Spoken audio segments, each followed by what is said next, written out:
반갑습니다. 항상 좋은 정보를 안내해 드릴 것을 약속드리며 영상 시작 전에 구독과 좋아요 눌러주시면 감사하겠습니다. 실시간 분석 정보를 원하시는 분은 영상 하단의 댓글을 확인해 주시면 되겠습니다. 이어서 분석 시작하도록 하겠습니다. 첫 번째 경기는 비셀고베와 울산현대입니다. 비셀고베는 오사코가 중앙에서 등지는 움직임으로 전개 축을 맞습니다. 그는 압박 상황에서도 볼키핑이 뛰어나 이선 침투를 자연스럽게 이어줍니다. 유루키는 좌측에서 커트인과 오버래핑을 반복하며 상대 풀백을 흔들고 이대구치는 하프스페이스 침투로 박스 안쪽 공격 패턴을 완성합니다. 이대구치는 볼 흐름이 막히면 직접 전진해 수비 뒷공간을 공략하며 상대의 미드필더와 수비 간격이 벌어질 경우 이 틈을 정확히 찌를 것입니다. 홈에서는 점유율과 템포 조절이 안정적이고 3선과 4선의 간격이 일정의 전환 시 밸런스를 유지합니다. 오사코를 축으로 한 2선 침투 루트가 다양해지며 세컨드볼 장악력까지 높아 전술 완성도가 상승하는 흐름입니다.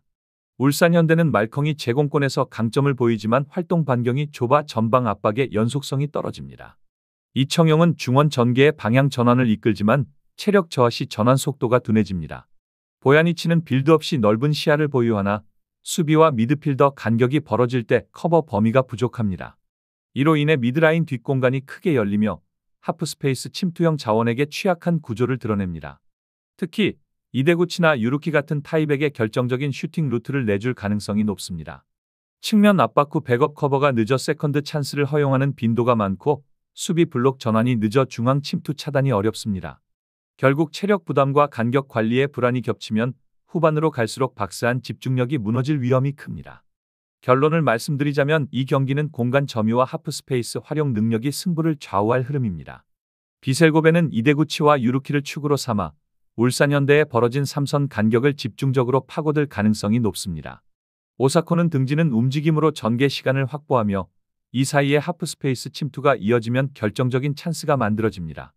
반면 울산현대는 수비와 미드라인 사이의 간격이 넓어 볼이 끊기는 순간 역습에 쉽게 노출됩니다. 말컹의 피지컬을 활용한 세트피스 공략은 가능하지만 세컨드볼 반응 속도가 느려 연속 공격으로 이어가기 어렵습니다. 비셀고베는 점유율 유지와 템포 조절 모두에서 안정적이며 하프라인을 넘는 전개 속도는 ACL에서도 상위권 수준입니다. 결국 울산현대가 체력 저하와 간격 붕괴를 버텨내지 못한다면 경기의 주도권은 비셀고베 쪽으로 확실히 넘어갈 가능성이 큽니다. 비셀고베의 승리와 오버를 추천드리는 경기입니다. 두 번째 경기는 남딘FC와 간바오사카입니다. 탭사 남딘은 후방 빌드업에서 템포 조절이 원활하지 않아 흐름이 자주 끊깁니다. 수비라인과 미드필더 간 간격이 넓어 압박을 받으면 골키퍼까지 볼이 내려가며 전개 리듬이 무너지는 경우가 많습니다.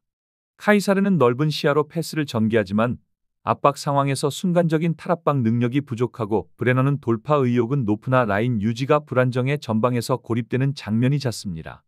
호물루는 이선에서 연계 시도는 활발하나 후방 지원이 늦어 공격 전환 시 속도감이 떨어집니다. 이러한 구조적 문제로 인해 상대의 전방 압박을 받을 때 공격 루트가 쉽게 끊기고 롱볼 의존도가 높아지며 후반으로 갈수록 세컨드볼 싸움에서도 밀립니다. 결국 수비 블록은 지나치게 내려앉고 압박에 대한 대응책이 부족한 점이 뚜렷합니다. 간바오사카는 전환 템포가 빠르고 하프라인 부근에서의 탈압박이 매우 정교합니다. 툰맷은 중원에서 압박의 방향을 유도하며 상대 전개를 측면으로 몰아내는 역할을 하고 펠리페는 피지컬을 앞세워 세컨드볼을 장악하며 공격 전환의 중심축으로 기능합니다. 다카시는 팀 전술의 핵심으로 전방에서 압박 타이밍을 정확히 읽고 볼을 탈취해 즉시 슈팅이나 결정적인 찬스로 연결합니다. 특히 하프라인 근처에서 상대 빌드업이 끊기는 순간 역습 루트가 폭발적으로 전개되며 수비가 재정비되기 전에 득점으로 이어지는 효율이 높습니다. 빠른 전환 속도 덕분에 세컨드 찬스에서도 자연스럽게 공간 활용이 이루어지고 후반에는 전방 압박 강도를 높이며 경기 주도권을 완전히 장악할 가능성이 큽니다. 결론을 말씀드리자면 이 경기는 후방 빌드업의 안정성과 전방 압박의 완성도가 승부를 좌우할 흐름입니다. 탭사 남딘은 후방에서 템포가 자주 끊기고 수비 라인 간격이 벌어지며 전환 타이밍이 느립니다. 반면 간바오사카는 하프라인 근처에서 압박 타이밍을 정확히 잡아 빠른 역습 전개로 경기를 주도할 것입니다. 다카시가 상대 빌드업 라인을 압박해 볼을 탈취하는 순간 즉각적인 슈팅이나 측면 전개로 연결될 가능성이 높습니다. 탭사 남딘은 후방 전개 과정에서 실수 위험이 크고 간바오사카의 압박에 밀려 전환의 여유를 잃을 것입니다. 특히 수비와 미드라인 간격이 벌어지면 간바 오사카는 그 공간을 활용해 1대1 찬스를 만들어낼 가능성이 높습니다. 경기 후반으로 갈수록 체력 차이가 누적되며 간바 오사카의 템포 유지력과 전환 능력이 더욱 빛날 전망입니다. 결국 빌드업 완성도와 압박 조직력에서 간바 오사카가 한층 우위를 점한 경기 양상입니다. 간바 오사카의 승리와 오버를 추천드리는 경기입니다. 세 번째 경기는 이스턴과 라차브리입니다. 이스턴은 중원에서 빠른 볼 순환을 전개하며 경기 리듬을 주도합니다. 캐레온은 하프 스페이스로 침투해 수비 라인과 미드라인 사이를 흔들고 오쿠보는 전진 타이밍이 정확해 하프라인 근처에서 전환 패스를 안정적으로 이어갑니다. 곤드라는 측면 돌파 후 컷백으로 공격 속도를 단숨에 끌어올리며 이들의 조합은 점유보다 침투 중심의 전개를 완성합니다. 전방 압박 타이밍이 일정의 세컨드볼 회수율이 높고 역습 상황에서도 캐레온의 빠른 방향 전환이 돋보입니다. 특히 홈에서는 초반 템포가 강해 상대를 진영 깊숙이 묶어두는 흐름을 만듭니다.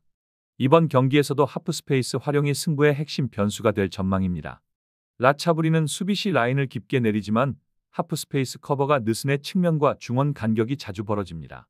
카에우 프롬은 전방에서 활발히 움직이지만 패스 연결이 불안정해 공격 흐름이 자주 끊깁니다.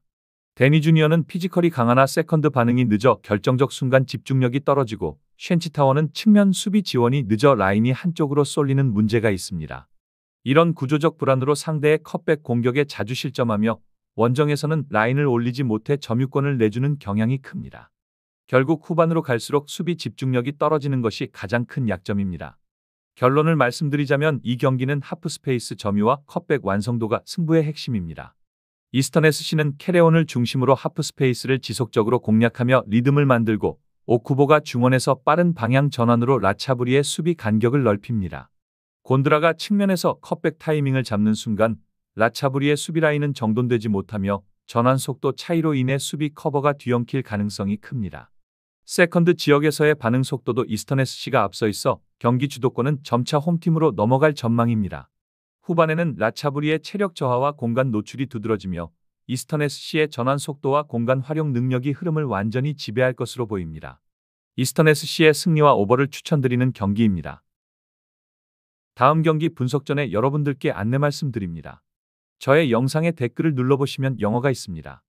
영어를 클릭하시면 스포츠 분석 카페에서 최종 조합 및 세밀한 분석 자료를 받아보실 수 있습니다. 가입 권유 없이 입장하실 수 있으니 많은 참여 바랍니다. 이어서 분석 시작하도록 하겠습니다. 네 번째 경기는 조호르다룰과 상하이 선화입니다. 조호르다룰은 홈에서 강한 압박과 템포 조절 능력을 바탕으로 경기를 지배합니다. 자이로는 전방에서 폭발적인 스프린트로 수비 라인을 무너뜨리며 측면에서 중앙으로 파고드는 컷인 움직임으로 결정적인 찬스를 만듭니다. 피게이레도는 하프 스페이스에서 세컨드볼을 회수하자마자 슈팅으로 전환하는 빠른 반응 속도가 돋보이고 멘데스는 중원에서 과감한 전진 패스로 빌드업의 중심을 잡습니다. 홈 구장에서 유독 강한 경기력을 보입니다. 높은 습도와 거친 잔디 그리고 압도적인 응원 분위기가 결합돼 상대가 심리적으로 쉽게 흔들립니다. 특히 후반으로 갈수록 체력과 집중력에서 우위를 점하며 홈 기세를 이어가고 원정팀이 피로를 느끼는 순간 빠른 역습으로 경기를 단번에 결정짓는 패턴을 자주 보여줍니다. 상하이 선화는 사호에가 좌측에서 템포를 끌어올리지만 장거리 이동으로 인한 체력 부담이 뚜렷합니다. 디오나타는 중앙에서 공격 전개를 맡지만 볼 터치가 다소 무거워 세컨드 전환 속도가 늦고 옛나리스는 중원에서 밸런스를 잡으려 하나 상대의 빠른 전환 앞에서 점유율 유지가 어렵습니다. 이번 경기는 원정 피로가 결정적인 변수로 작용할 전망입니다. 이번 원정길은 비행기 환승이 많은 강행군 코스의 고온다습한 환경까지 겹치며 선수들의 체력 소모가 클 것으로 보입니다. 여기에 심리적 부담이 작용할 가능성도 있습니다. 수비 라인 간격이 벌어질 경우 하프 스페이스 커버에 균열이 생길 위험이 높아 전반까지는 버티겠지만 후반으로 갈수록 집중력 저하로 흐름이 흔들릴 가능성이 큽니다. 결론을 말씀드리자면 이 경기는 원정 피로 누적과 홈템포 유지력의 맞대결입니다. 조호르다룰은 자이로와 피게이레도의 속도, 멘데스의 전진 패스를 중심으로 공격 템포를 유지하며 전반부터 강한 압박과 세컨드볼 싸움에서 우위를 노릴 전망입니다. 반면 상하이 선화는 기후와 피로, 심리적 부담 속에서 라인 간격 유지가 쉽지 않아 수비 전환이 늦어질 경우 조호르다룰의 측면 침투와 세컨드 슈팅에 반복적으로 노출될 가능성이 높습니다. 조호르다룰은 전반 중반 이후 점유율을 장악하고 세트피스나 역습 상황에서 결정적인 찬스를 만들 흐름입니다. 상하이 선화가 초반 압박으로 흐름을 끊으려 하겠지만 후반 체력 열세로 승부는 조오르다룰 쪽으로 기울 가능성이 큽니다. 결국 홈 이점과 환경 적응력, 응집력이 결합된 조오르다룰이 경기의 주도권을 완전히 가져갈 것으로 보이며 경기 막판에는 전환 속도의 우위를 앞세워 승부를 결정지을 가능성이 높습니다. 조오르다룰의 승리와 오버를 추천드리는 경기입니다. 다섯 번째 경기는 아라슬과 무아라크입니다. 아라슬은 4-5-1 형태에서 수비 블록은 안정적이지만 공격 전개가 매끄럽지 않습니다. 레나토 주니어의 볼 운반은 무게감이 있으나 측면 연결 이후 세컨드 플레이가 끊기는 빈도가 잦습니다. 세르징요가 하프스페이스에서 움직이며 볼을 받아도 이선의 침투 타이밍이 맞지 않아 위협적인 장면이 잘 나오지 않습니다. 시디베가 오른쪽 풀백으로 오버래핑을 시도하지만 크로스 타이밍이 불안정합니다. 결국 하프라인을 넘긴 이후부터 템포가 떨어지며 결정적인 찬스가 만들어지지 못하고 있습니다. 최근 경기에서도 볼 순환 속도가 느리고 페널티존 근처에서 세컨드볼 반응이 늦어 공격 흐름이 자주 끊깁니다. 무아라크는 4-2-3-1 전형을 유지하지만 전방 압박 효율이 낮습니다. 주닝요의 패스 감각은 여전히 날카롭지만 삼선에서의 볼 운반이 느려 역습 속도가 살지 않습니다. 압둘카림은 하프라인 근처에서 중계자 역할을 맡으나 볼 배급 속도가 늦어 측면 전개가 끊깁니다. 알하르다는 전진 성향이 강하나 볼을 잃었을 때 수비 복귀가 느려 전환 시 간격이 벌어집니다. 이로 인해 중원 압박 이후 라인 간격이 길어지고 공격 전환 시에도 수적 우위를 만들지 못합니다. 전방 침투 타이밍이 엇나가면서 크로스 타이밍 역시 불균형하게 맞물리는 경우가 많습니다. 결론을 말씀드리자면 이 경기는 서로의 약점을 탐색하며 조심스러운 운영이 이어질 가능성이 높습니다. 아라슬은 전진 템포를 가져가려 해도 이선 침투가 느리고 무아라크는 점유 후 전환 과정이 매끄럽지 않습니다. 결국 두 팀 모두 박스 안에서의 결정력 부재가 드러나며 득점 기대치는 낮게 형성될 것입니다. 전반에는 탐색전이 길어지고 후반으로 갈수록 체력 소모와 함께 공간이 벌어지더라도 마무리 정확도의 부족으로 실질적인 득점 장면은 많지 않을 가능성이 높습니다. 결국 밋밋한 균형 속에서 중원 싸움 중심의 답답한 흐름이 이어질 공산이 큽니다. 무승부와 언더를 추천드리는 경기입니다. 마지막 경기는 아르카다와 아라흘리입니다. 아르카다는 5-4-1 포메이션으로 수비 라인을 깊게 두지만 전환 시 미드필더 라인의 복귀 속도가 느립니다. 안나두르 디에프는 제공권 경합에서는 강점을 보이나 압박 시 위치 선정이 흔들리는 모습이 있습니다. 티르키쇼프는 측면 커버 능력이 준수하지만 전방 연결 타이밍이 다소 늦어 공격 템포를 잃습니다.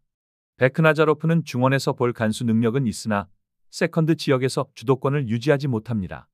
특히 세컨드볼 경합에서 라인 간격이 벌어지며 상대 미드필더에게 공간을 허용하는 경우가 많습니다.